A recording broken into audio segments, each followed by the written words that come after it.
Dari yassirli amri wahlul 'uqdatam min lisani yafqahu qawli. Rabbi zidna ilman warzuqna fahman birahmatika ya arhamar rahimin. Alhamdulillahirabbil alamin. Mangga yang izin off cam. Hari ini kita lanjutkan lagi ya kajian Sirah Nabawiyah dalam bacaan politik. Kemarin sudah sampai pada pembahasan di mana ketika ditawari kekuasaan, Nabi itu kemudian menolak. Menolaknya alasannya di sini itu ya di apa dijelaskan bahwa ternyata eh,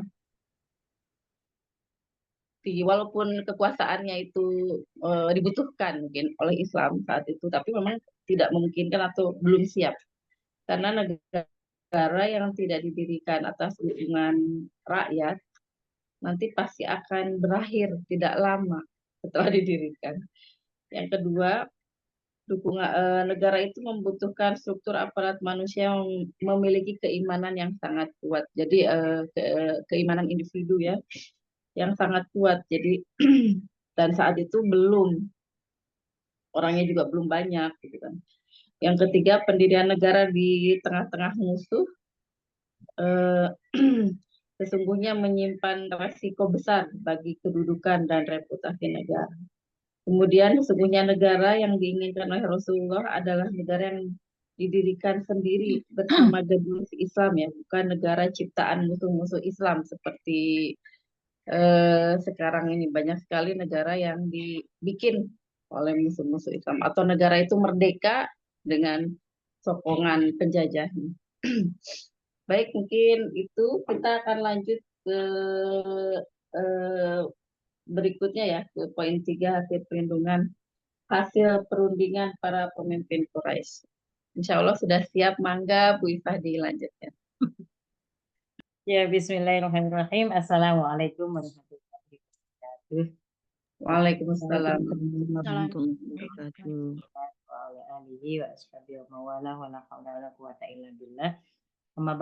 Alhamdulillah teman-teman, pagi hari ini insya Allah sehat ya. Bu Ade, gimana Bu Ade? Alhamdulillah Bu Ifah. Saya masih membenahi kerudung. Ya, alhamdulillah. Semoga Allah berikan kesehatan, Allah berikan keberkahan. Semoga Allah limpahkan kekuatan pada kita untuk menjalankan semua amanah-amanah kita. Amin Allahumma amin. Kita akan lanjutkan membahas atau mengulik ya apa namanya masih di poin bagaimana amal yang dilakukan oleh musuh-musuh Islam untuk menghentikan perkembangan dakwah Islam. Nah, kalau tadi sudah disampaikan oleh Bu Ade bahwa mulai dari negosiasi tidak langsung sampai langsung sudah dilakukan oleh pembesar-pembesar Quraisy. Kemudian Rasul Shallallahu Alaihi Wasallam juga digambarkan apa alasan politik beliau tidak menerima negosiasi termasuk tawaran untuk mendapatkan kekuasaan. Nah, sekarang kita masuk ke poin C atau JIM di halaman 52 atau kalau terjemahannya itu halaman berapa ya? Halaman 62. 62. Halaman 62. Nah, di sini kita akan lanjutkan membahas tentang nataiju hadhil mufawadat. Nataiju hadhil mufawadat, hasil-hasil dari mufawadat, perundingan atau negosiasi yang dilakukan oleh orang-orang musyrik. Yang pertama ada syannul harbin nafsiyah, mengobarkan perang apa namanya? Perang psikologis. Yang kedua ada qararu qatli Muhammadin, keputusan untuk membunuh Nabi Muhammad. Kemudian yang ketiga ada tarhu badil anil Quran, melontarkan pengganti Al-Quran. Kemudian yang keempat at-ta'dzibu al-jasadi, penyiksaan secara fisik ya, penyiksaan fisik yang dilakukan oleh orang-orang Quraisy. Ini adalah hasil negosiasi mereka. Kita akan masuk ke poin 1, syannul harbin nafsiyah. Mengobarkan perang nafsiyah, perang apa namanya, psikologis. Bentar saya share dulu. Mana ini?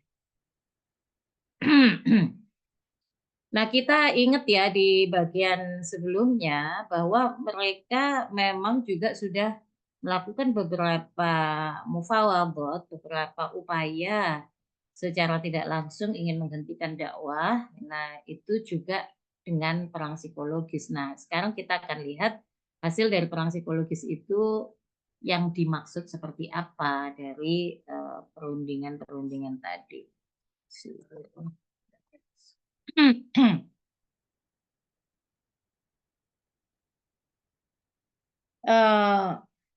Lama ra'al mu'tamiruna minal musyrikina mara'u, ketika orang-orang musyrik yang mu'tamirun disebutnya ya, yang muktamar, yang berunding ya, yang muktamar kan kita tahu ya, muktamar apakah itu konferensi, kongres, kalau dalam bahasa Arab mah semuanya disamakan. Muktamar itu ya orang-orang Quraisy yang mereka, orang-orang musyrik yang mereka itu bermuktamar atau berkonferensi, berunding tadi, mereka melihat maro'uhu min sumudi Rasulillah alal mabda.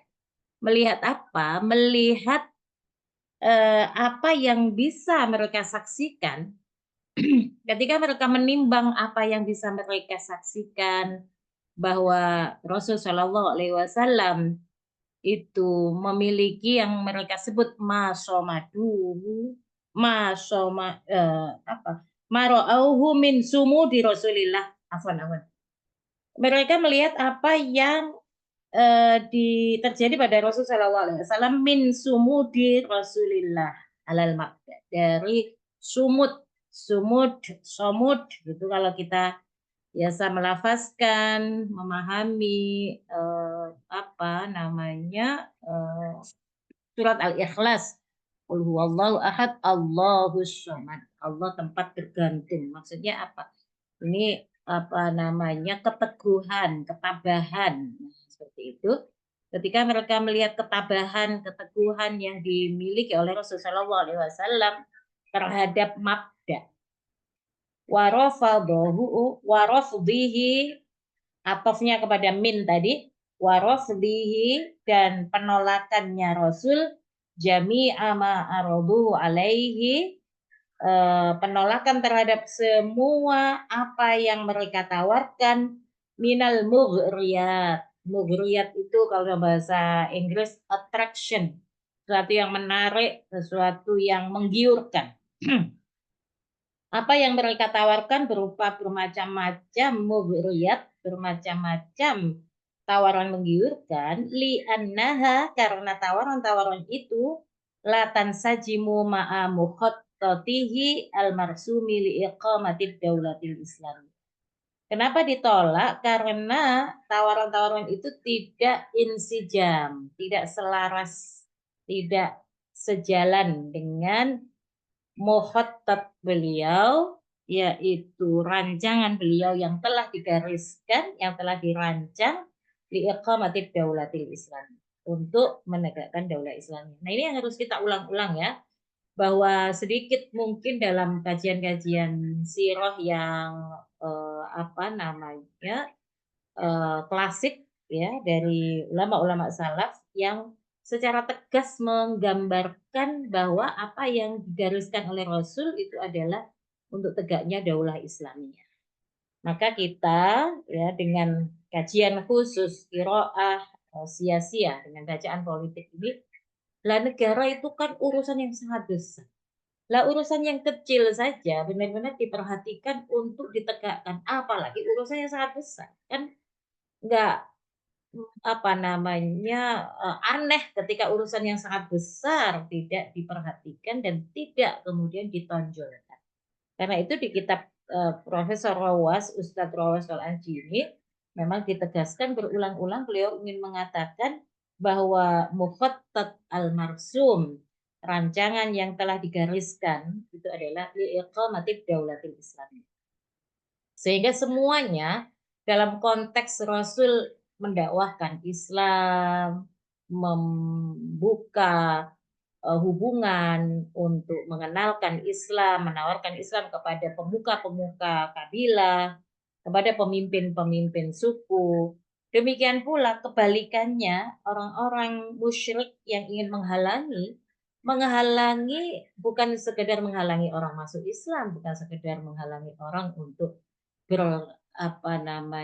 berkomunitas dengan Rasulullah SAW, bukan. Tapi mereka paham betul bahwa yang mereka halangi adalah apa yang ditargetkan oleh Rasul Muhammad, yaitu tegaknya daulah Islam. Ketika mereka melihat itu semua, teguhnya Rasul kepada mabda dan tawaran yang ditolak semuanya, qarraru al-audata, maka mereka ini memutuskan untuk balik. Ya, sudah terbaca belum?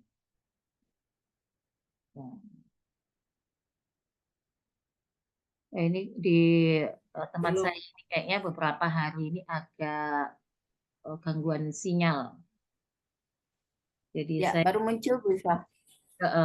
saya mungkin juga karena hujan-hujan ya di tempat teman-teman sudah hujan belum di Ya, hujan. Alhamdulillah tadi malam. Ibu-ibu di pulau lain gimana, hujan nggak? Jadi saya mengupload yang diminta oleh teman-teman yang pekan-pekan lalu nggak ikut ya, mau diupload di YouTube, kemudian saya upload ini nggak masuk terus, masih gangguan sinyal. Mohon maaf. Insya Allah ada rekamannya ya teman-teman ya yang kemarin nggak ikut.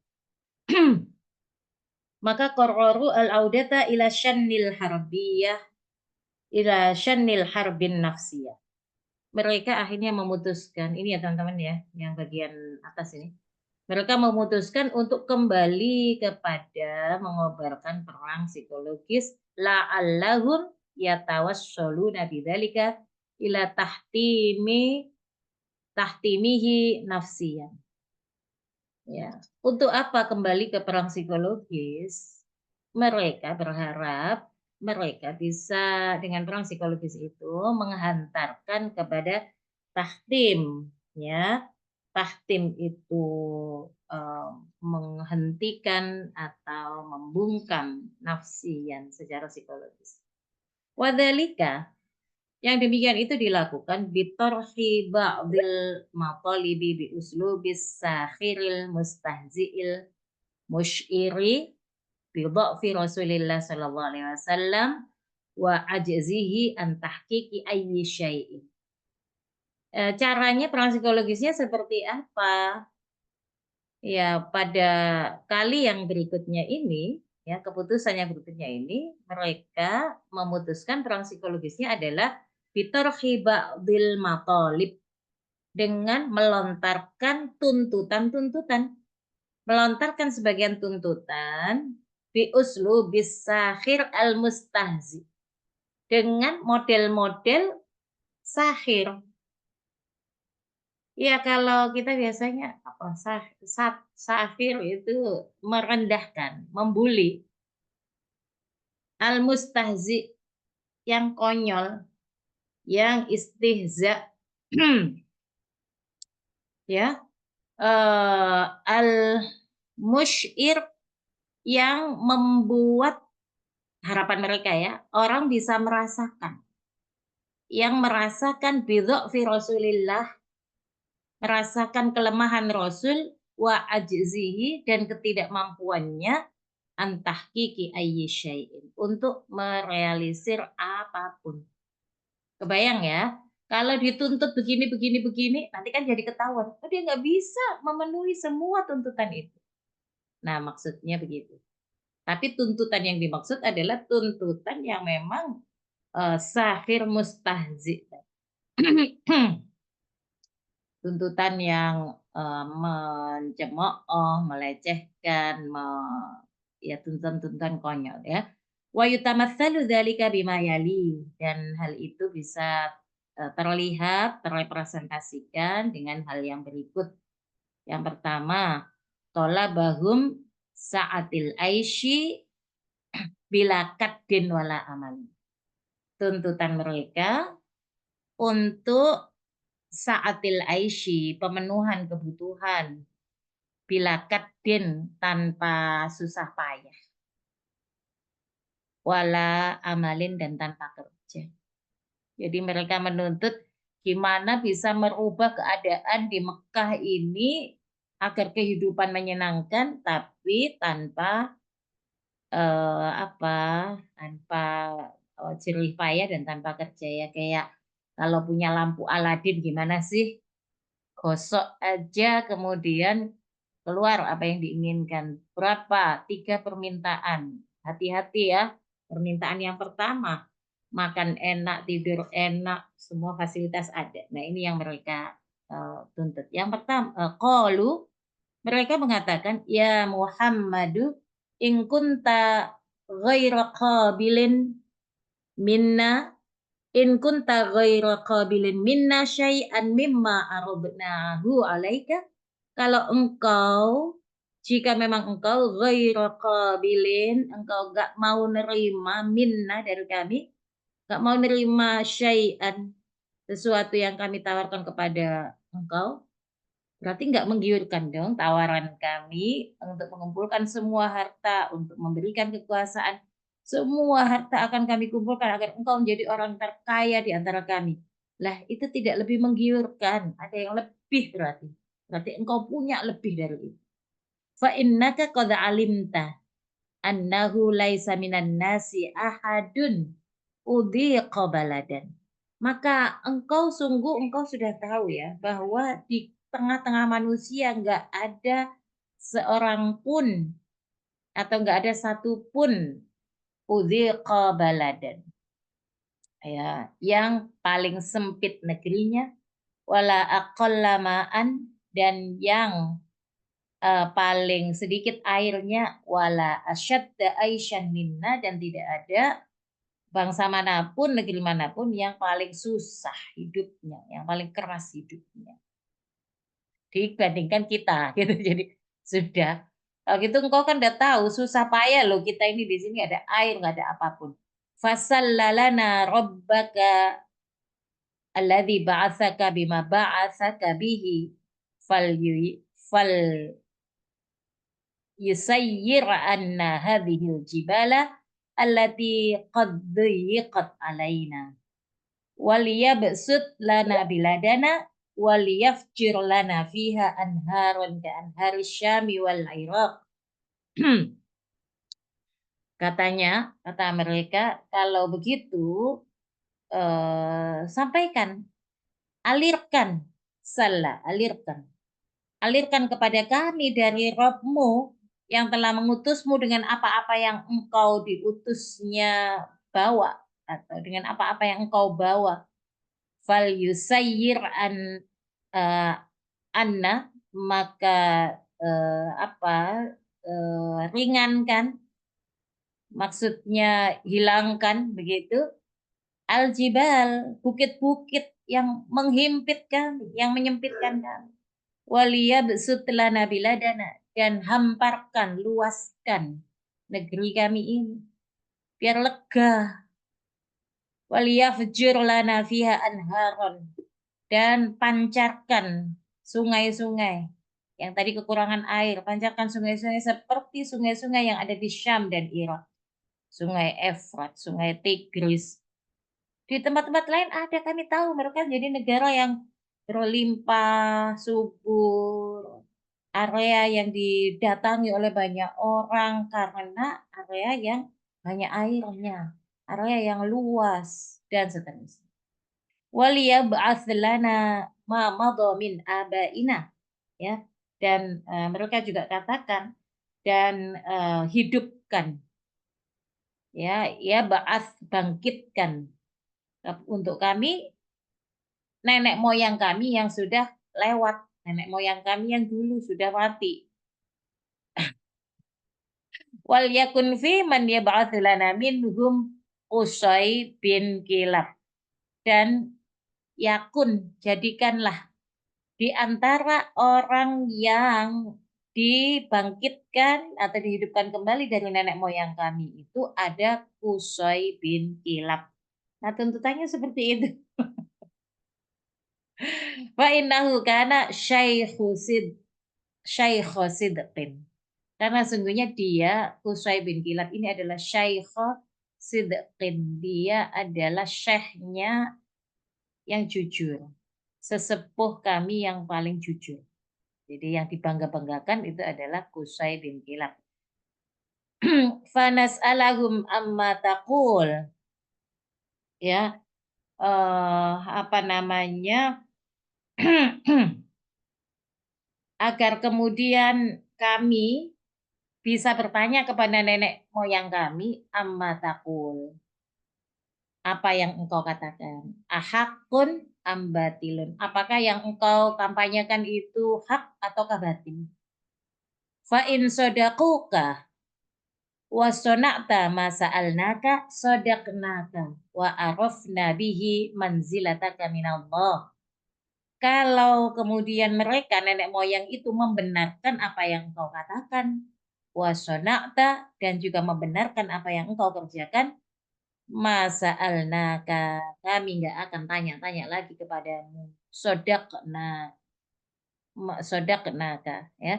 Kami akan membenarkan engkau dan kami jadi arafnaka, kami jadi tahu engkau bagaimana kedudukanmu di sisi Allah. Wa innahu ba'atsaka rasulan kama taqul, dan bahwa Allah benar-benar memang mengutus engkau sebagai rasul seperti yang engkau katakan. Faqala lahum Rasulullah, maka kemudian Rasulullah menjawab tuntutan-tuntutan bodoh, tuntutan-tuntutan sinis tersebut.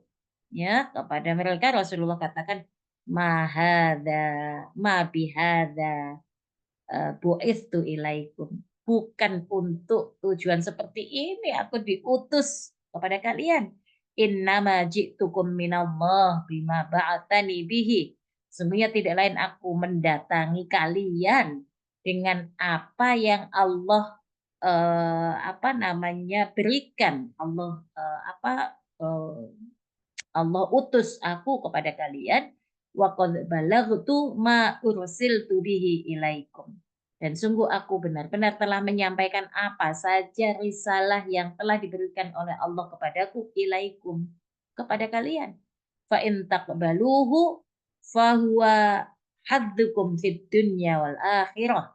Kalau memang engkau menerima apa yang aku bawa, maka itu adalah nasihat yang baik untuk kalian, baik di dunia maupun di akhirat. Wa in tarudduhu alayya asbiru li amrillahi ta'ala hatta yahkumullahu baini wa bainakum. Kalau kalian menolak apa yang aku sampaikan, maka aku bersabar menjalankan perintah Allah ini sampai kemudian Allah yang memberikan keputusan antara aku dengan kalian semua. Jadi kalau ada tuntutan-tuntutan bodoh memang jangan direspon. Jangan direspon dengan gimana ya, itu kan sesuatu yang gini-gini. Sudah tahu bahwa ini adalah sesuatu yang nggak masuk akal, sesuatu yang membodohi, hanya ingin menjungkir balikkan nalar, hanya ingin melemahkan secara psikologis atau hanya ingin membuat pengemban dakwah itu kena mental, maka katakan tugasku hanya menyampaikan dan aku sudah menyampaikan semuanya, maka urusannya aku kembalikan kepada Allah. Kalau memang engkau tidak menerima, ya aku bersabar karena keputusan Allah lah yang akan berlaku. Nah, seperti itu. Ini yang pertama ya. Kemudian yang kedua, jadi tadi minta kehidupan yang nyaman dan lain-lain ya. Kemudian untuk membenarkan Rasul, mereka malah minta nenek moyang aja lah yang menentukan. Kalau nenek moyangnya setuju, ya nanti aku setuju juga. Yang kedua atau poin berikutnya, talabahum nuzulal malaik. Tuntutan mereka, talabuhum nuzulal malaika atau talabuhum nuzulil malaika sama aja. Kalau mau dimasdarkan nuzulil, kalau mau dimaf'ul bihkan nuzulan. Tuntutan mereka untuk menurunkan malaikat. Qalu fa idza lam taf'al hadza lana fasalla nafsika atau fasal li nafsika ma na'rifu bihi fadlaka. Sal rabbaka ayyab'atha ma'aka malakan yusaddiquka bima taqul wa yuraji'na anka wa sallahu falyaj'al laka jinahan wa qusuran wa kunuzan min dhahabin wa fiddatin yughnika biha amma naraka tabtaghi fa innaka taqumu bil aswaqi kama naqum wa taltamisu al ma'ashi kama naltamisuhu hatta na'rifa fadlaka wa manzilataka min rabbika in kunta rasulan fima taz'am. Kemudian mereka berkata, ya Muhammad, wahai Muhammad, enggak pakai ya, qalu. Mereka berkata, apabila engkau tidak mengerjakan, kalau enggak mampu, yang enggak mampu atau enggak mau melakukan seperti yang di atas tadi, fasal li nafsika. Maka mintalah kepada Tuhanmu tadi untuk dirimu sendiri. Ya udah, kalau nggak mau untuk kami, kesenangan-kesenangan dunia tadi, untuk dirimu sendiri saja. Mana rifu bihi fadla. Oh, banyak banget. Di bawah. Kita pakai yang lainnya. Ayo. Afwan, sorbannya masih belum. Ya, ada.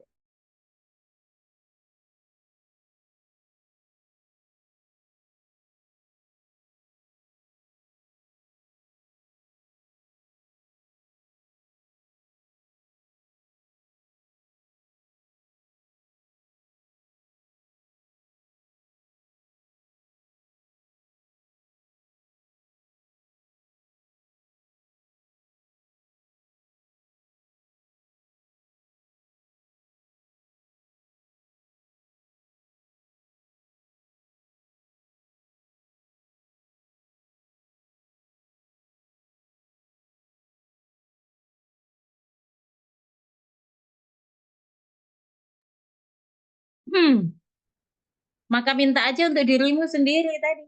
Mana rubi fadlaka. Apa yang kami ketahui atau kami kenal dari keutamaan atau kelebihanmu di tengah-tengah kami. Sal rabbaka, minta kepada Tuhanmu untuk mendatangkan bersamamu malakan, para malaikat yang nanti akan membenarkan apa saja yang engkau katakan. Dan dengan malaikat itu ya akan meyakinkan yuraji'na, ya akan memurojaah, akan meyakinkan atau akan memastikan, ya kami akan memastikan tentang berita-berita yang kamu bawa tadi. Wasalhu, mintalah kepada dia, kepada Rabbmu tadi. Fal yaj'al laka, dan jadikan untukmu, ya minta agar Allah menjadikan untukmu ada jinahan wa kusuron, ada sayap, ya ada sayap, kemudian ada kusuron, ya benteng-benteng. Jinahan itu bisa, kusuron itu istana-istana, kunuzan, benteng-benteng yang terbuat dari emas dan perak. Yughnika biha, yang akan membuatmu kaya dengan adanya, kalau malaikatnya punya sayap, kemudian dia juga bisa membuat istana-istana dan seterusnya terbuat dari emas dan perak tadi, itu bisa membuatmu kaya. Sehingga kami melihat engkau tabtaghi. Engkau memang pantas. Ya, permintaannya atau tuntutannya seperti itu. Fa innaka taqumu bil aswaq kama nakum. Karena kalau kami lihat kamu ini kan ya sama seperti apa yang kami lakukan, yaitu apa, taqumu bil aswaq, bekerja di pasar. Kama nakum, seperti kami juga. Watal tamisul ma'ashi kama naltamisu, dan kamu juga bergelut dengan kehidupan yang serba sulit sebagaimana kami menggelutinya. Ya. Hatta na'rifa fadlaka wa manzilataka mir rabbika. Nah, kalau nanti ada malaikat dan ada macam-macam barang-barang yang ajaib tadi, istana, benteng, macam-macam emas yang terbuat dari emas dan perak. Dengan itu kan kami jadi tahu kedudukanmu, keutamaanmu di sisi Rabbmu. Jika memang ingkun rasulan fi matazun. Jika benar engkau adalah seorang rasul sebagaimana yang engkau sampaikan atau yang engkau seru. Maka Rasul Shallallahu Alaihi Wasallam berkata kepada mereka, waqala lahum Rasulullah, ma ana bifa'ilin wa ma ana billadhi yas'alu rabbahu hadza wa ma bu'istu ilaikum bihadza. Aku tidak akan pernah mengerjakan yang seperti itu. Dan aku bukan orang yang meminta kepada Rabbku untuk hal seperti itu. Dan aku tidaklah diutus kepada kalian dengan apa, perintah atau dengan risalah seperti apa yang kalian minta tadi. Walakinnallaha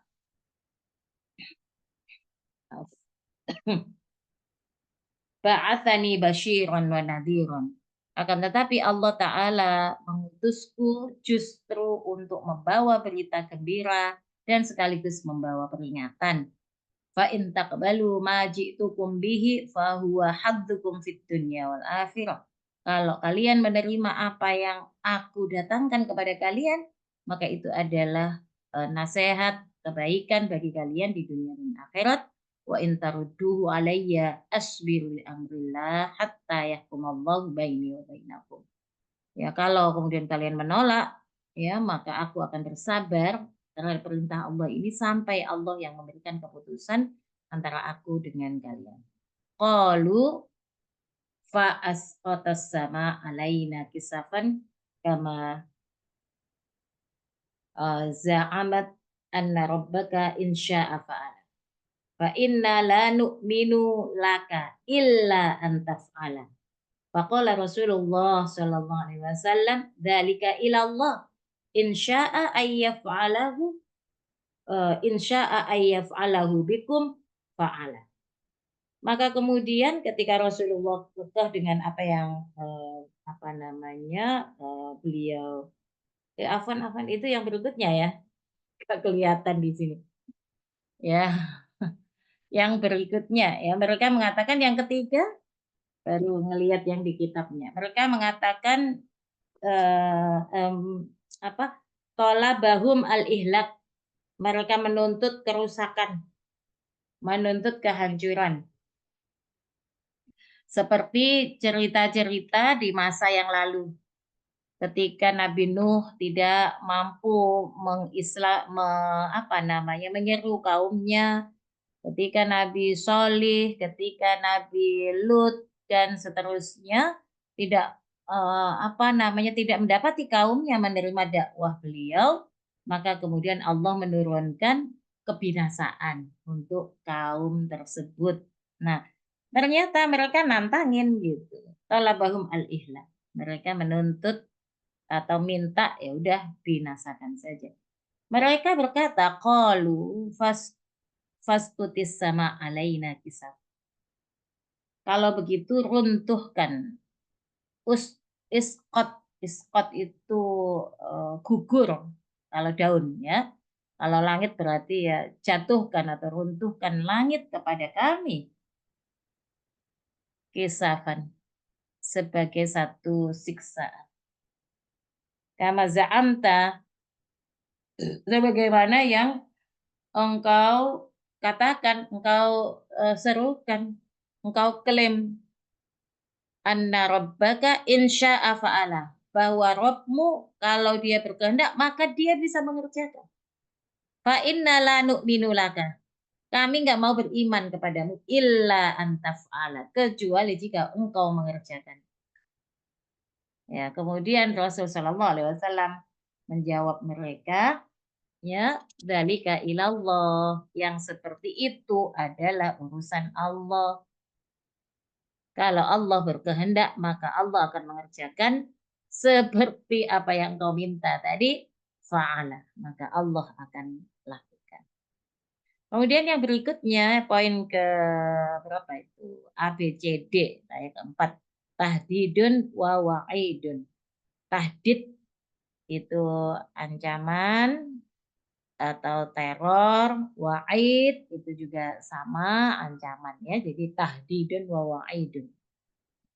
Tsumma tawajjaha ula'il mu'tamiruna minal musyrikin harbahum an-nafsiyah bi indari Rasul sallallahu alaihi wasallam bitasfiyatil jasadiyati in asyarra ala mauqifihi. Kemudian mereka-mereka yang muktamirun tadi, mereka yang bermuktamar dari kalangan orang-orang musyrik tadi, kemudian mereka tawajjah, menaikkan atau meningkatkan perang psikologis mereka biindari Rasul, dengan beri peringatan kepada Rasul bitasfiyatil jasadi, untuk melakukan tasfiyah. Tasfiyah itu sapu bersih.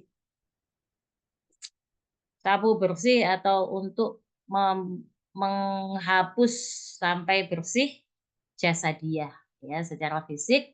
In asyarra, jika Rasul bersikukuh atas kedudukannya, atas apa yang didakwahkannya. Nah, ini juga harus kita garis bawahi.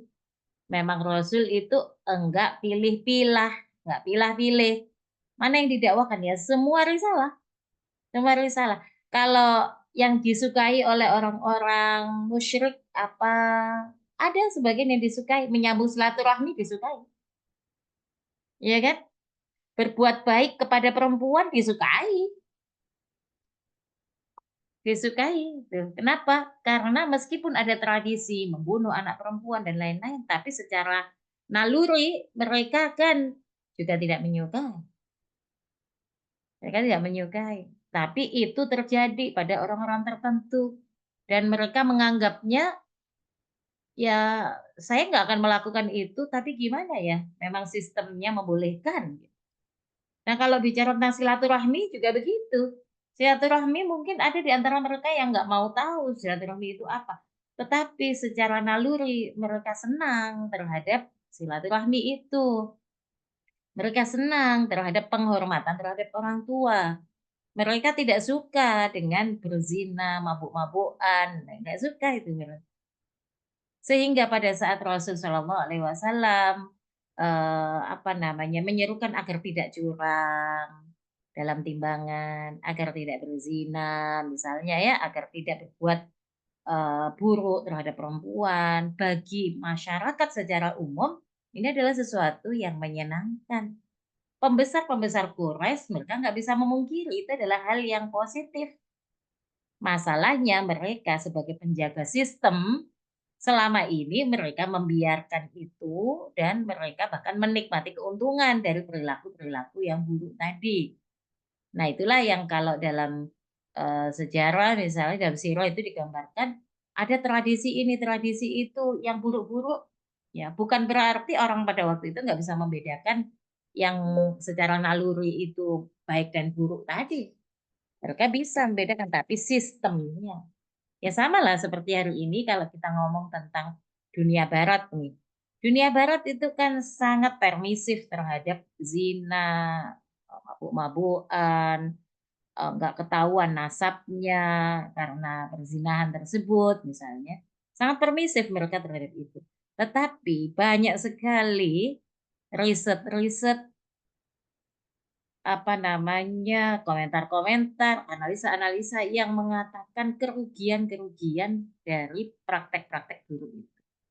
Jadi nggak sedikit riset yang misalnya psikososial ya, yang menggambarkan betapa jadi ada problem-problem sosial yang baru ketika di dunia barat orang itu nggak menginginkan pernikahan. Kalau ingin punya anak ya berarti dari hubungan laki-laki dan perempuan yang bebas itu mereka lanjutkan untuk ada kehamilan.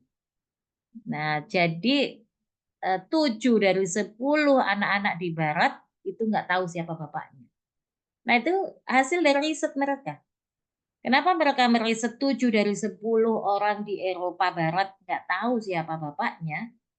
Karena mereka ingin menunjukkan ada dampak negatifnya. Iya kan? Berarti sama seperti itu pula lah orang-orang musyrikin pada waktu itu, mereka suka saja kepada sebagian yang disampaikan oleh Muhammad, menyambung silaturahmi, berbuat baik kepada orang lain dan lain-lain.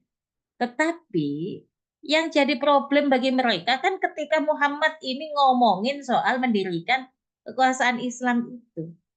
Karena itu hati-hati para pengemban dakwah. Hari ini kalau kita bicara sesuatu yang hanya menyenangkan umat, hanya membuat umat itu, iya ya, kita diingatkan, alhamdulillah kemarin kita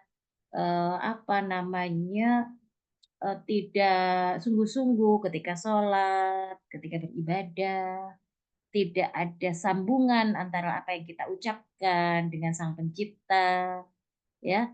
Nah, ini padahal dampaknya besar banget ini. Ini membuat hidup kita tenang. Kalau kita sudah selalu tersambung, kalau pada saat ibadah itu kita khusyuk misalnya, kemudian jadinya juga nggak berani korupsi, jadinya juga amanah dalam pekerjaannya, nggak suka ngelimput itu apa ya, nggak suka mangkir dari pekerjaan, dan lain-lain. Kalau kajian-kajian atau dakwah itu disampaikan hanya terbatas pada itu, maka hati-hati. Itu disukai oleh sistem hari ini. Kenapa? Karena ia akan melanjutkan nyawa sistem. Seolah-olah sistem hari ini menghasilkan orang yang nggak korup, orang yang amanah pada pekerjaannya, menghasilkan orang yang satu dengan lainnya ini enggak saling menelikung. Ya kan? Kan damai itu. Damai dalam naungan sistem yang bobrok. Damai dalam naungan sistem yang tidak dikehendaki oleh Allah Ta'ala. Padahal justru yang menjadi kefarduan pada kita adalah kefarduan pada para pengemban ideologi, pengemban dakwah adalah bahwa kita memastikan semua risalah Allah tersampaikan sehingga orang bisa melihat meski kita hidup kita tenang, meski secara ekonomi misalnya kita nggak berkekurangan dan seterusnya, tapi tetap Allah menuntut haknya. Allah memberikan aturan untuk manusia ya untuk dipraktekkan, bukan untuk diabaikan atau dipilah-pilih mana yang menguntungkan dan seterusnya. Nah itu ya, balik lagi ketika ini makanya dikatakan kalau kamu tetap bersikukuh in asyarra ala mauqifihi. Ya, kalau Rasul Shallallahu Alaihi Wasallam tetap bersikukuh atas kedudukannya, atas dakwahnya, dakwah yang mana ini? Dakwah bukan yang silaturahmi tadi, tapi dakwah Rasul yang disebut oleh orang-orang Quraisy, kok bisa-bisanya kamu menganggap bodoh mimpi-mimpi kami, menololkan mimpi-mimpi kami. Nah itu kan kemarin tasfiyati ahlamahum. Ya, tasfih ahlam. Menganggap sufaha, bukan pakai shot tapi pakai sin ya. Menganggap sufaha, menganggap bodoh mimpi-mimpi atau cita-cita. Menganggap nggak masuk akal ajaran nenek moyang. Menganggap sistem yang ada saat itu adalah sistem yang nggak bisa membawa manusia kepada kebaikan, membawa manusia kepada kebahagiaan. Makanya ditasfihkan, disufahakan, dianggap itu apa? Mimpi bodoh. Apa kalau bahasa orang sekarang itu utopia dan mereka melakukan Rasul dianggap melakukan distopia. Distopia itu memburuk-burukkan, buruk semuanya. Yang dari kalian yang selama ini sudah kalian kerjakan semuanya dianggap buruk oleh Muhammad. Nah, Muhammad itu kekeh terhadap itu. Karena Muhammad ingin membawa masyarakat Mekah pada waktu itu kepada sebuah sistem baru. Nah, ini yang jadi catatan. Faqalu, kemudian mereka katakan, ya Muhammad, afama alima rabbuka anna sanajlisu ma'aka wa nas'aluka amma sa'alnaka anhu wa natlubu minka ma natlubu fayataqaddamu ilaika faya'lamuka ma turaji'na bihi wa yukhbiruka ma huwa sani'un fi dzalika bina idh lam taqbal minka ma ji'tana bihi. Wahai Muhammad,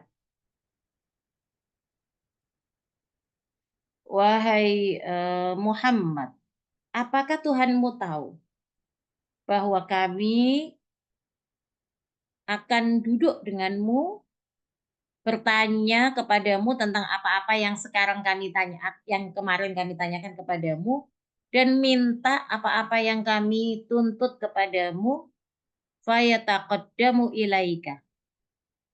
Kemudian Tuhanmu bisa datang kepadamu untuk yu'allimuka ma turaji'na bihi. Mengajarkan kepadamu apa yang bisa membawa kami yakin tadi. Wa yukhbiruka, dan kemudian Tuhanmu mengabarkan kepadamu ya ma huwa shani'un fi dzalika. Mengabarkan kepadamu apa yang bisa dia kerjakan tentang tuntutan-tuntutan kami kepadamu tadi. Idlam naqbal minka ma ji'tana bihi.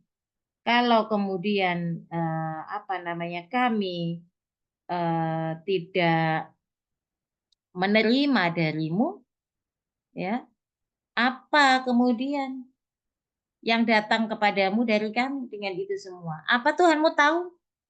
Apa yang menimpamu? Apa yang terjadi padamu? Semuanya. Innahu qad balagna annahu innama yu'allimuka huwa rajulun bil yamamah. Yuqalu lahu Ar-Rahman.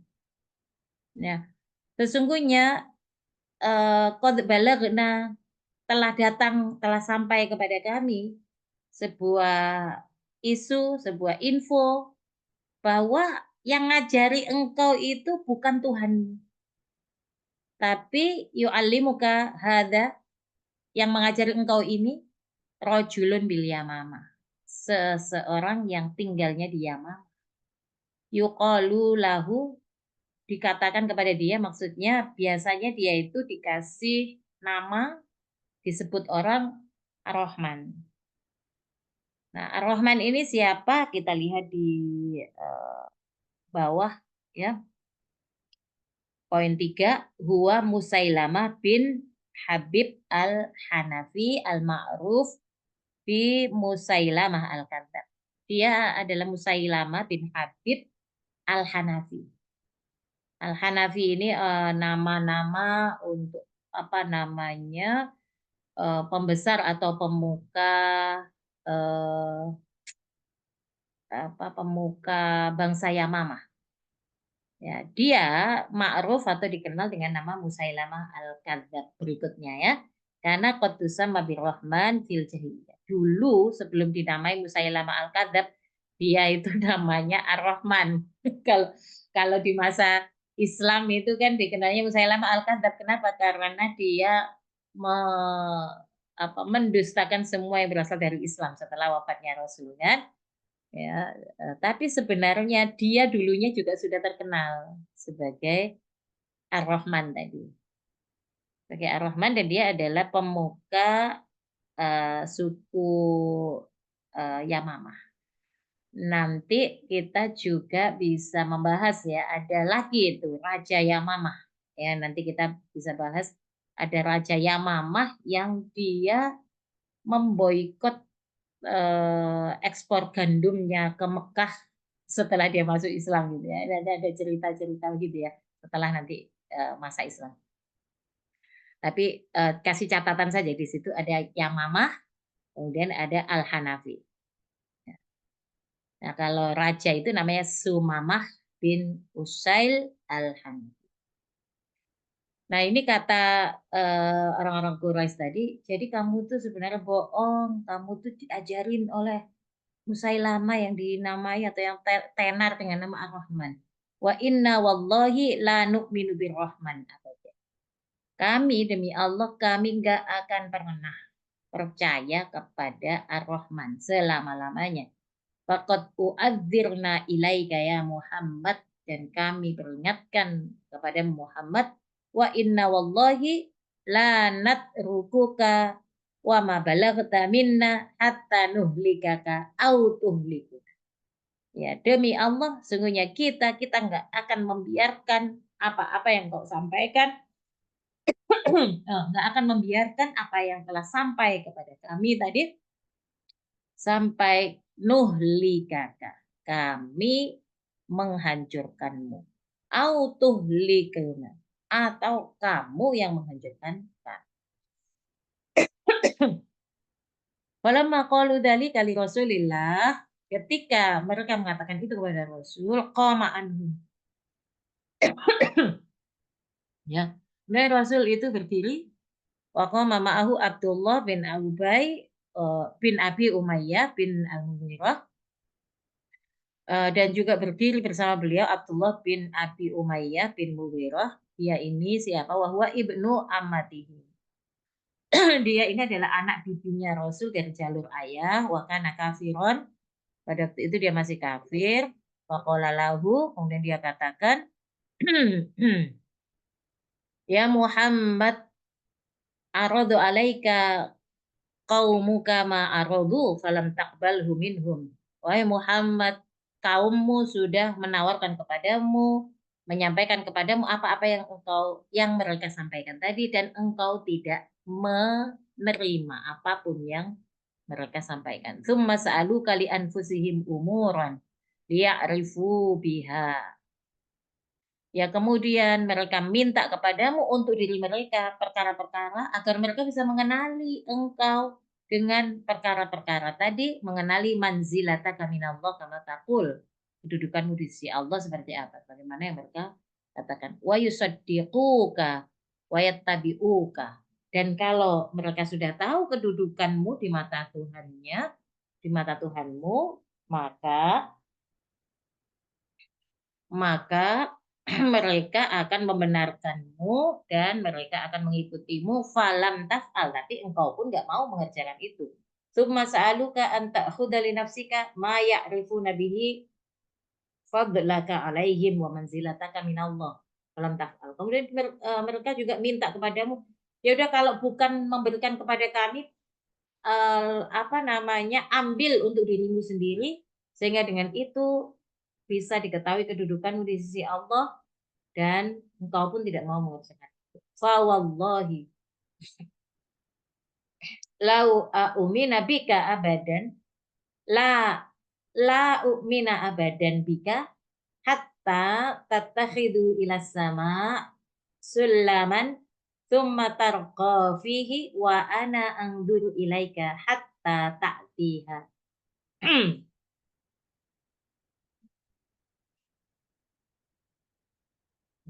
Terima kasih.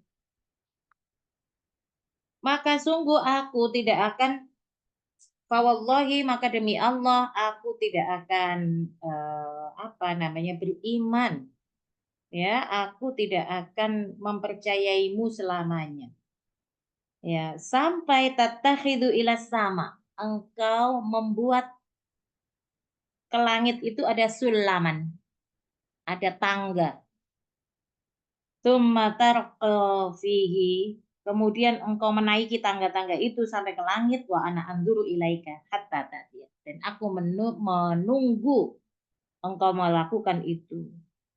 Tsumma ta'ti ma'aka arba'atan minal malaikah yasyhaduna laka annaka kama taqul. Kemudian datang bersamamu 4 malaikat yang menjadi saksi terhadap apa yang kau kerjakan. Kenapa 4 malaikat saksi untuk perkara yang berat itu adalah 4 orang saksi. Ya. Wa ayyamullah lau fa'alta dzalika ma dzonanta anni usaddikuka. Dan demi Allah seandainya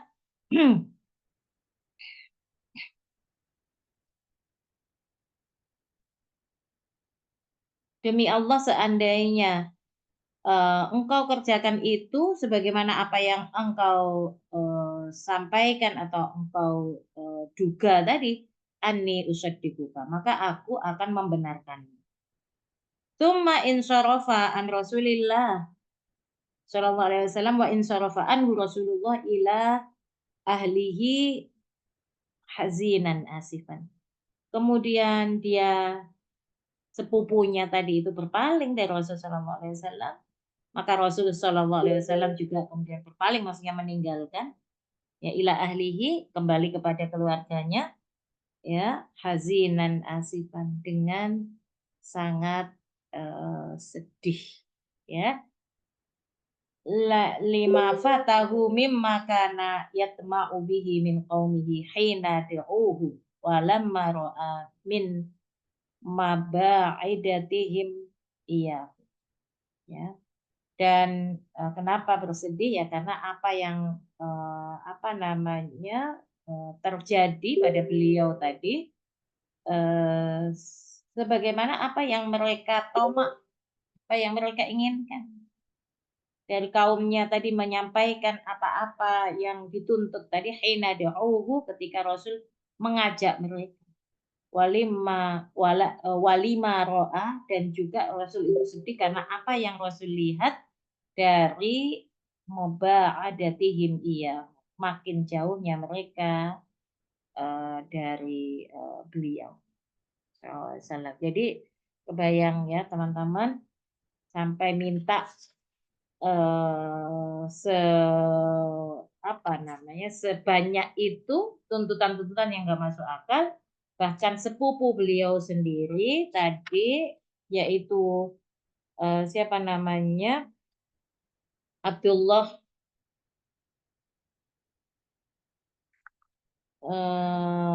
siapa tadi? Abdullah bin Abi Umayyah. Abdullah bin Abi Umayyah, ini putra bibi beliau, itu bahkan minta ya sama seperti kaumnya, nggak beda, ya. Dan dia katakan tegas-tegas, nggak akan pernah aku mengimanimu, nggak akan pernah aku mengimanimu selama-lamanya sampai engkau membuat sulam atau tangga ke langit, dan engkau naik dulu ke langit untuk membuktikan bahwa engkau memang punya hubungan dengan langit. Kemudian engkau datang dari langit itu bawa 4 orang saksi, bukan saksi manusia, tapi saksi malaikat. Nah, seperti itu. Ya, tentu saja ini adalah hal yang menggambarkan betapa tidak ringan apa yang dilakukan oleh Rasulullah SAW. Utamanya lagi adalah ketika beliau asyarra ala mauqifihi, bersikukuh dengan kedudukannya yang menyampaikan risalah itu secara utuh, tidak ada yang disembunyikan dan tidak ada kemudian dipilah atau dipilih, hanya menyampaikan apa yang kira-kira tidak menyinggung kaumnya, kira-kira tidak membuat rezim yang berkuasa itu kemudian bereaksi negatif. Barangkali itu dulu. Silahkan kalau teman-teman ada yang mau nambahin. Baik, alhamdulillah. Kajian sudah selesai ya. Ibu-ibu yang ingin bertanya silahkan di ketik di kolom chat atau raise hand. Tapi mungkin poinnya yang saya kalau saya dapatnya gini, Nabi punya kesulitan ya membuat orang lain percaya. Tapi orang lainnya juga ternyata punya kesulitan untuk percaya sama Nabi pada berhadapan dengan Nabi langsung. Jadi saya bersyukur. Maksudnya kita bersyukur berarti ya kita yang nggak pernah ketemu Nabi. Alhamdulillah memeluk agama ini ya. Dan insya Allah menjadi memperjuangkan agama ini karena mereka yang berhadapan dengan Nabi langsung malah tadi permintaannya Masya Allah ya pengen punya tangga turunin malaikat atau begini begitu banyak banget Masya Allah ya jadi eh, bersyukur Ya, sekali. itu saya tambahkan sedikit juga Bu Ade. Jadi kalau kita mungkin merefleksikan untuk diri kita ya, alhamdulillah kita sedikit apa namanya nggak keseluruhannya kita mendapati kemuliaan ataupun apa ya tadi kan bukti-bukti kebenaran Islam, ya kan? Karena bukti kebenaran Islam yang dihadirkan oleh sosok pembawanya itu kita tidak menyaksikan secara fisik.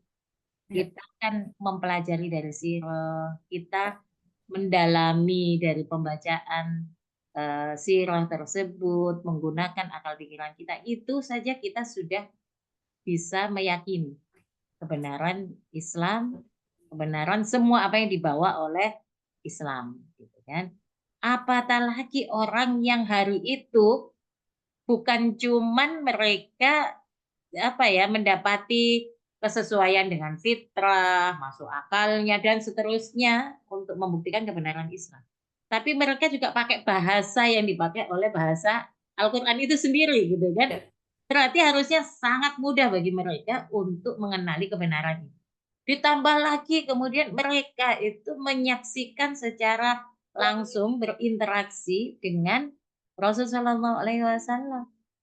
Ya kan? Rasulullah SAW itu punya keistimewaannya yang waktu beliau kecil saja orang tidak bisa memungkiri. Ya, kalau manusia bisa diberi pakaian ya secara fisik ketika pakaian sehingga dia menjadi kelihatan istimewa, kelihatan berbeda dibandingkan orang lain. Orang yang pakai baju shimmer, mengkilap-mengkilap, oh dia beda dari yang lain. Mungkin kemudian jadi kelihatan cantik, jadi kelihatan istimewa. Bagaimana ketika pakaiannya ditanggalkan? Maka akan ketahuan ya dalam artian yang lainnya itu baru akan kelihatan isi kepalanya dan seterusnya. Nah, kalau Rasulullah SAW orang tidak membutuhkan ada apa namanya tampilan fisiknya dan seterusnya, tapi sejak Rasul kecil sudah auranya, cahayanya itu sudah diketahui orang, beritanya sudah viral tentang keturunannya, tentang macam-macam keistimewaan yang melingkupi kehadiran beliau di dunia, ya kelahirannya dan seterusnya. Dan itu terjadi terus sepanjang masa kehidupan beliau. Makanya perlu dibahas di dalam sirah. Bagaimana beliau ketika kecil. Ternyata semua orang itu mendengar. Viral lah kalau bahasa kita sekarang. Nah iya, kalau didekati oleh anak itu, jadi kambing yang asalnya kurus aja besoknya bisa gemuk. Rumput yang diinjak asalnya itu kering menjadi hijau. Ya, ibaratnya pohon yang dipegang oleh anak itu nggak pernah berbuah bisa berbuah gitu kan kemarin itu digambarkan sebegitunya sehingga semua orang mengakui sampai dewasa juga begitu sampai beritanya didengar oleh Khadijah binti Khuwailid dan Khadijah tidak pernah berangan-angan untuk memiliki pendamping yang real gitu karena terlalu tinggi cita-citanya tapi bisa mendapati itu dalam diri Muhammad pada waktu itu sampai kemudian beliau mencari cara untuk bisa meminang menyampaikan apa namanya menyampaikan niatnya kepada Rasulullah SAW dan seterusnya. Jadi kebayang ya bahwa ketika beliau menjadi Rasul itu kan jadi paket komplit secara pribadi sejak kecil sudah ketahuan keistimewaan-keistimewaannya tadi, kemudian ditambah beliau melafazkan lafaz yang tidak pernah orang kenal, itu lafaz manusia. Nggak pernah ada lafaz seperti itu dari kalam-kalam yang disampaikan oleh Allah kepada Rasul dan disampaikan oleh manusia. Jadi kalau dikatakan orang pada waktu itu sebenarnya begitu rupa mereka mengingkari kebenaran yang dibawa oleh Rasul, ya sebenarnya mereka ini sedang bertarung dengan dirinya sendiri. Kalau akhirnya orang-orang Quraisy, pembesar-pembesar tadi bersikeras juga untuk menghalangi dakwah Rasul, berarti itu menggambarkan bahwa keinginan mereka terhadap dunia, kekhawatiran mereka terhadap kehilangan kedudukan dan lain-lain itu jauh lebih besar dibandingkan hati nurani mereka, keimanan bukan keimanan, kepercayaan mereka bahwa Nabi Muhammad ini adalah seorang utusan Allah. Jadi benar kata Bu Ade, begitu rupa mereka mencari cara untuk tidak percaya kepada Rasul sehingga seolah-olah mereka jadi kayak gembira ketika bisa membuli gitu tadi. Coba kita ajukan pertanyaan, kira-kira dia bisa jawab nggak? Nah, itu lemah kan dia. Karena dia sedang menipu dirinya sendiri. Gitu ya. Jadi kebayang ya kalau kita mendapati Islam dengan ala kadarnya, pemikiran kita yang sampai kepada kita juga mungkin bukan pemikiran yang utuh, tapi kita sudah bisa beriman, sudah bisa Islam, kemudian berikutnya tinggal kita lanjutkan saja. Diri kita perbaiki, pemahaman kita juga kita lengkapi, apa yang terjadi pada kita, taruhlah dulu kita mendapatkan Islam tidak dengan gambaran yang utuh, sehingga kita pun ya begini-begini saja, ya. Maka jangan ini terulang kepada anak-anak generasi kita. Jangan juga kita biarkan yang sama seperti yang kita alami itu didapati oleh kaum muslimin yang lain. Karena itu kita dakwah yang utuh. Nah ini alhamdulillah. Pertanyaan ya. Enggak ada. Bukan ya? Ada pertanyaan yang dari Bu Rifna, sebentar saya baca. Ya.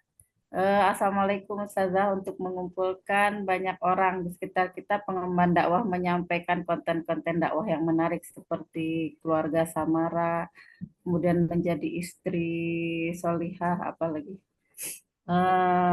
terus maaf, tapi enggan menyampaikan atau tema masalah umat politis, sehingga temanya masih dekat dengan kehidupan keluarga atau perempuan. Bagaimana menurut Ustazah? Iya nih, ini memang fenomena ya, selebgram. Atau kalau mungkin saya nambahin pertanyaannya, saya sering begitu merasa, bukan merasa, mendengar gitu. Yang penting mereka dengar dulu kita gitu. Gitu Bu Ifah misalnya, bagaimana? Ya, mereka dengar dulu dari kita. Ya kalau secara Langsung ke politik takutnya lari gitu. Jadi memang betul dalam kita memahamkan itu juga harus ada pijakan ya, kalau kata di dalam ayat Al-Qur'an kan ud'u fi sabili rabbika bil hikmah wal mau'izatil hasanah wajadilhum billati hiya ahsan. Jadi itu menggambarkan bahwa dalam penyampaian itu ada tadarruj fi dakwah. Dalam delivery konten dakwah itu juga perlu ada tadarruj. Tadarruj itu maksudnya apa? Bukan kemudian kita parsial saja. Maksudnya tadarruj di situ adalah bahwa harus ada pentahapan, harus ada proses. Demikian juga mengenali objek dakwah, mana yang harus diberikan perlakuan jidal, mana yang harus diberi mau'idhah hasanah, ya, mana yang bil hikmah tadi. Nah itu kan masing-masing juga ada peruntukannya, dan bahkan dalam Islam juga dijelaskan itu. Nah kalau saya berikan gambaran ilustrasinya, itu ibaratnya Kalau Islam itu satu paket lengkap, mau paket lengkap apa nih? Paket lengkap nasi kebuli, ya yang paling gampang ya pagi-pagi belum makan pasti. Atau gampangnya kalau saya biasa ambil contoh itu kayak inilah, kita mau makan burger. Nah, paket lengkapnya ada apanya aja Bu Ade? Burgernya big lah, gede, ada apa Ada keju. namanya, ada apa namanya dalamnya, ada slice beefnya, ada Ya, timunnya, ada tomatnya, ada kejunya tadi mungkin, keju. terus ada apa lagi macam-macam, gede banget. Mau kita suapin langsung full, bisa nggak? Ya kan? Kita suapkan langsung bisa jadi orang muntah gitu. Nah tentu harus ada tuh dipotong dulu kali, iya kan? Dipotong dulu kali. Tapi kita memberikan potongan yang mana itu kadang jadi ujian tersendiri. Kenapa? Karena kita suka banget ketika mendapati potongan paket itu diterima oleh konsumen kita dengan penerimaan yang menyenangkan gitu. Misalnya, enak banget ini, enak banget." Gitu. Habis itu, saya mau yang itu lagi. Loh masih ada potongan yang lain nih, harus dimakan semuanya. Karena, apa namanya, nutrisi penuhnya itu kalau dimakan semua. Dan namanya bukan paket lengkap nih, kalau cuman satu bagian tadi, satu suapan tadi. Ya saya mau suapannya yang sama kayak tadi. Saya nggak mau suapan bagian potongan yang lain. Nah, ini yang harus kita kendalikan. Bahwa yang memiliki pemahaman terhadap ideologi itu adalah para penyampai, ya. Para penyampai, para pengemban dakwahnya. Umat ya seperti pasar. Ya, umat itu seperti pasar. Kenapa? Mereka ngikut aja tren yang berjalan. Apa yang banyak ditawarkan, misalnya kayak tadi ngomong baju shimmer, nggak mau ngomong baik apa nggak baik gitu. Kalau yang kapan hari itu misalnya orang pakai warna sage, nggak ngomong suka apa nggak suka sage, semua orang pakai, saya pakai juga, masa enggak sih? Nah, itulah umat. Makanya dalam kitab-kitab yang disampaikan oleh Hizbut Tahrir itu digambarkan umat itu adalah kian ijtima. Dia entitas sosial. Dia bukan kian fikri, bukan kian tanfidhi. Kalau kian tanfidhi seperti negara, maka negara itu udah punya konsep, punya ideologinya. Ya dia pasti akan nurut menjalankan apa yang ditetapkan oleh ideologi itu. Nggak bisa geser. Bisa geser. Sedangkan kian ijtimai itu biasanya dia akan terpengaruh oleh pelaksanaan sistem atau oleh apa yang berkembang di masyarakat. Jadi kian ijtimai itu masih bisa bandulnya itu masih bisa bergeser dari prakteknya pelaksanaan sistem kufur itu demikian-demikian, tapi banyak orang yang sudah mulai berhijrah, mulai beralih, dia ngikut tuh. Dia jadi ada tawar-menawar antara sistem yang lama dengan pola hijrah ini. Nah, nanti kian fikri yaitu pengemban ideologi, pengemban mabda, pengemban dakwah, itulah yang harus menyampaikan pemikiran-pemikiran baru. Kalaulah ini dimasukkan dalam tadi gerakan hijrah misalnya dan seterusnya kajian-kajian gitu, maka ini harus dibuat semacam QC ya, quality control. Jangan menyampaikan hanya pada potongan yang sama, yang disukai. Potongannya harus berlanjut dan ini harus dipastikan. Gimana kalau kita lihat memang kecenderungannya umat itu nerima yang kayak gitu, kalau agak berat lagi dia nggak mau dimuntahin. Ya kan dimuntahin itu pertama, ya kan?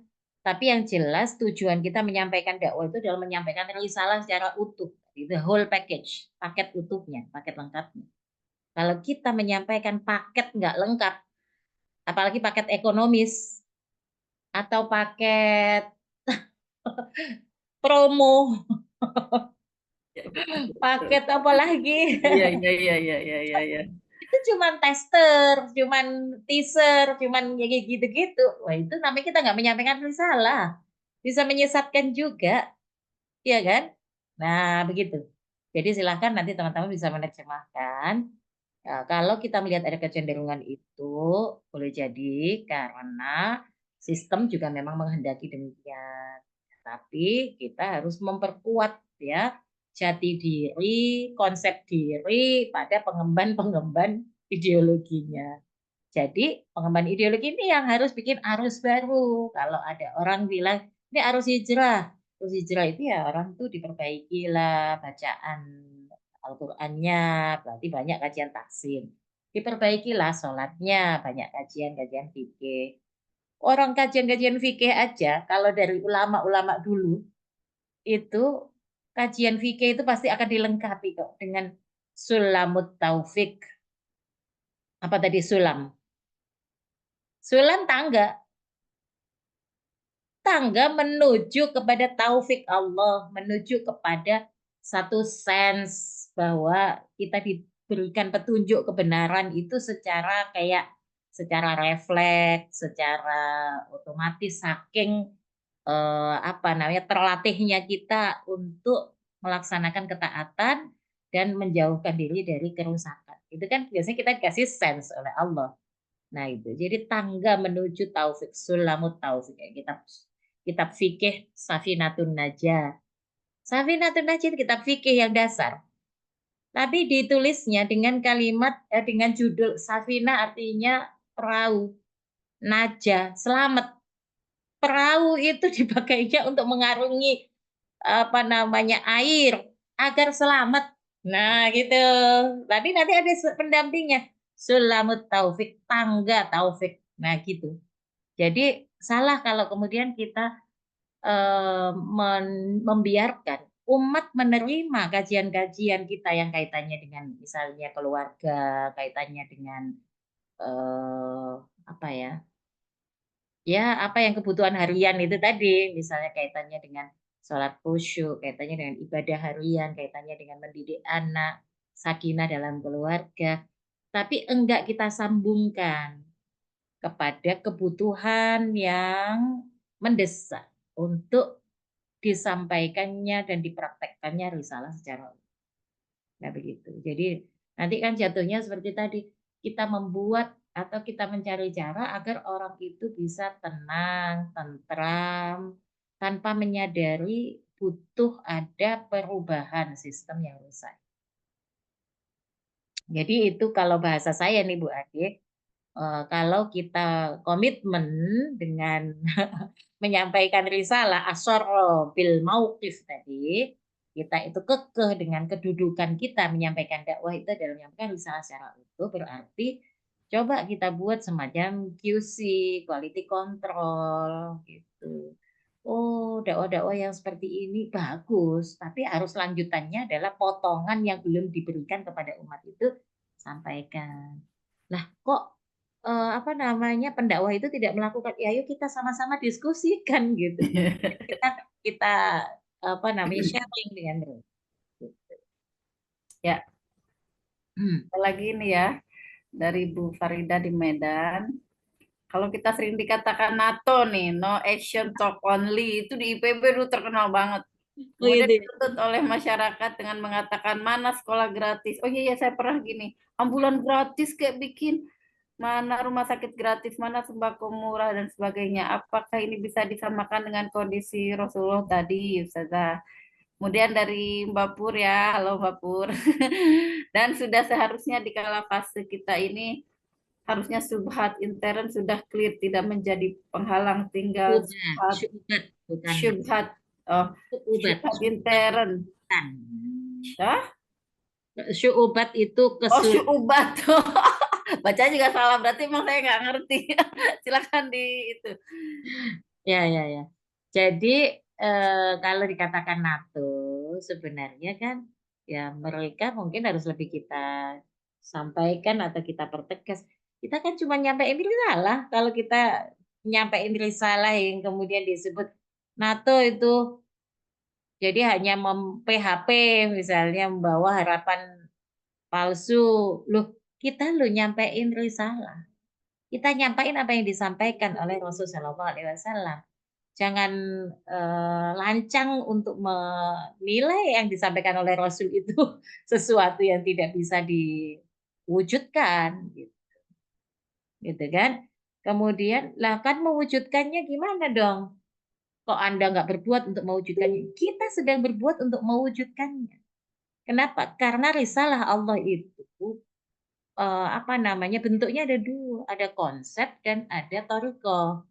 Nah, yang konsep itu yang menggambarkan kepada manusia, begini cara kalian mengatur keluarga kalian, begini cara kalian mengatur peribadatan kalian, begini cara kalian mengatur ekonomi, mengatur politik, pendidikan, dan seterusnya. Begini cara kalian mengaturnya, itu adalah konsep, konsepsi atau fikr. Tapi kemudian yang begini ini kalau diimplementasikan membutuhkan perangkat apa? Diimplementasikannya oleh siapa? Pelaksananya harus melakukan apa? Nah, itu namanya thariqah, ya. Thariqah atau metodologi untuk mengimplementasikan. Kalau orang akademisi pasti dia ngerti bahwa yang namanya metodologi itu bukan sesuatu yang bisa ditawar-tawar. Kalau dia pakai metodologi A, tapi dia tidak konsisten melakukan semua step-step di dalam method atau metodologi itu, hasil penelitiannya diragukan, bahkan tidak absah, gitu. Jadi kita juga nggak boleh dong ngadi-ngadi, mengada-ada, bikin-bikin sendiri method untuk melaksanakan tadi sistem pendidikan Islam, sistem ekonomi Islam, dan seterusnya. Yang sedang kita kerjakan ini pada bagian yang mungkin akan jadi ujian keimanan bagi orang-orang yang belum mendalami dan kemudian ikut menerjuni. Ya kita katakan begitu aja. Kalau udah ujian keimanan itu kitanya berarti alhamdulillah kita udah lolos nih di bagian itu, tinggal kita lanjut kepada ujian berikutnya gitu kan. Sedangkan mungkin sebagian orang yang tidak menerima, kita sampaikan saja itu bahwa kadang apa yang dicontohkan oleh Rasul, meski itu adalah method, ya, mesti itu adalah thariqah dan ada nasnya, ternyata enggak semua orang dengan mudah menerima dan berarti enggak percaya atau belum percaya. Jadi saya kira begitu. Jadi nggak usah terlalu dipeduliin lah, kan istilah itu bisa terus berkembang. NATO dulu no action talk only. Ya kan itu juga diberikan kepada PBB kok. PBB no action talk only juga itu. Jadi katanya resolusi keamanan, Ya, betul, betul. resolusi itu. Ternyata resolusinya makin mengokohkan penjajahan Iya. Israel Palestina. Jadi nggak usah terlalu keder gitu, insecure dengan apa namanya sebutan. Sekarang Anda ini mem-PHP doang, masa Bu mem-PHP? Gimana caranya bisa membuat harapan tadi tidak lagi menjadi harapan palsu. Sekarang itu semua orang sedang putus harapan. Ya, ya, ya. Ya sekarang semua orang sedang putus harapan. Bahkan orang yang dekat dengan circle kekuasaan, mereka juga sudah wah-wah. Ya sudah begitu nggak masuk akalnya bermacam-macam persoalan yang ditangani oleh negara, malah ya menggambarkan betapa bobroknya bukan sistemnya saja, tapi orang yang menjadi pelaku-pelaku sistem. Ya misalnya yang terakhir judol Mr. T, Tesi Sri Mulat aja sampai datang ke Barreskrim, kemudian dia melaporkan, saya ingin mengklarifikasi Mr. T bukan saya. Itu bagi saya sesuatu yang sangat gimana ceritanya. Jadi terlalu banyak hal yang membuat harapan kita terhadap kebaikan, perubahan itu semakin menipis. Dan saat ini mungkin sebagian orang menampakkan sikap ya daripada kita nggak melakukan sesuatu, lakukan semampunya. Nah, daripada kita hanya menonton sistem yang rusak ini, dan kemudian ambruk tanpa kita melakukan sesuatu meskipun sedikit, ya setidaknya saya melakukan sesuatu yang saya yakin bermanfaat bagi umat. Nah, ada pandangan-pandangan begitu. Misalnya kalau dengan program-program yang ada nampak ya itu nggak memberikan maslahat pada umat, gimana caranya kita bisa ya inilah menyiasati agar itu bisa bermanfaat untuk umat. Nah, saya kira pandangan seperti ini lahir dari keputusasaan untuk mendapatkan solusi tuntas. Kenapa? Karena sudah putus harapan tadi. Ke sini mentok, ke sana mentok. Kenapa mentok? Udah tahu petanya. Pasti akan dijegal di sini, pasti akan kena di sini, pasti nggak bisa keluar dari kerangkeng pemberlakuan sistem yang rusak. Nah, karena itu memang sekarang yang harus kita bangun adalah sebuah keyakinan. Harapan bagi umat Islam itu masih sangat terbuka, tapi bukan pakai tangga yang sama. Tangganya yang disebut tadi diminta. Kalau mintanya kepada sistem yang rusak untuk kebaikan seluruh umat manusia, apalagi untuk umat Islam, yaitu tangga yang diminta seperti tadi. Kamu tangga ke langitnya ada apa enggak? Gitu. Nah, jadi tangga yang beda yang harusnya kita hadirkan, kita yakinkan. Saya belum percaya kepada tangga ini, tangga yang menuju langit tadi. Yuk duduk bareng-bareng, kita diskusi yang jernih, lepaskan diri dulu dari berbagai kepentingan. Nah, baru di sini. Ya. Ya itu tadi ini juga sekaligus menjawab pertanyaan-pertanyaan berikutnya ya Bu Ade ya. Ya. Bagaimana meyakinkan yang gaib? Ya memang keyakinan kepada yang gaib itu kan harus diawali dengan kepercayaan yang sempurna atau keyakinan kepada sesuatu yang bisa diindra dulu. Karena kalau kita ngomong tentang apa yang diinformasikan oleh Al-Quran, ya apa yang diinformasikan oleh Al-Quran itu sesuatu yang gaib. Kalau kita nggak percaya Al-Quran itu hak, kalau kita nggak percaya bahwa Rasul Muhammad itu hak, ya membawa risalah, ya repot. Makanya harus dibangun kepercayaan atau keyakinannya di situ dulu. Nah, yang lainnya dipending dulu ya, saya udah mau ada agenda.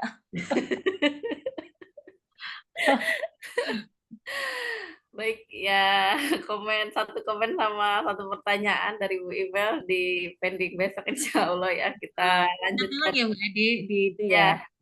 kita lanjutkan pekan depan ibu-ibu salihah semua. Terima kasih atas kehadirannya. Insya Allah memang saya merasakan kajian sirah dari sisi politik itu memang berbeda. Insya Allah ini menguatkan ya buat kita, buat teman-teman semua. Saya terutama yang akan terjun ke masyarakat. Baik, jazakumullah khair atas perhatiannya dan jazakallah khair pada Bu Iva atas materinya.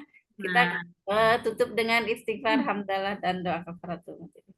Astagfirullahaladzim. Subhanakallahumma wa bihamdika. Subhanakallahumma La ilaha illa anta astaghfiruka wa atubu ilaik. Assalamualaikum warahmatullahi wabarakatuh. Kita ketemu lagi pekan depan ya.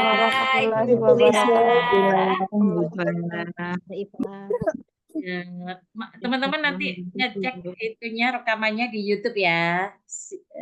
Iya. Ya Ustazah.